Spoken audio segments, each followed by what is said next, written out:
guys, it's Heather at Bill Harris Auto. I'm here with my friend. This is Adam Bracken. He has a very good cause happening now. Please donate. He'll explain more to you. Hi everybody, Adam Bracken, Equitable Mortgage, partnering with Associated Charities and the Ashland Food Bank. We're running a macaroni and cheese drive. We're trying to break a world record is what we're going for. The idea being that in the middle of July, we're going to set up as many boxes of macaroni and cheese as we can and topple them in domino fashion. We're hoping to set an unofficial world record of 10,000 or more boxes of macaroni and cheese.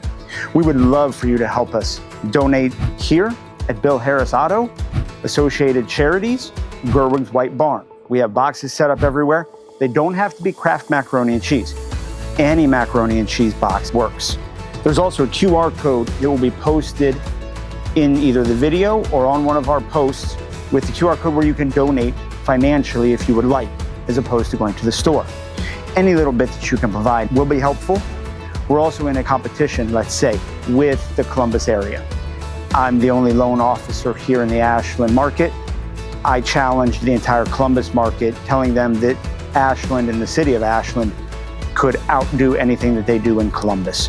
So now I've got my hands full, and I'm asking for your help in not only helping us raise funds and macaroni and cheese for Associated Charities, but also set a world record and beat the folks down in Columbus. I appreciate any help that you can provide.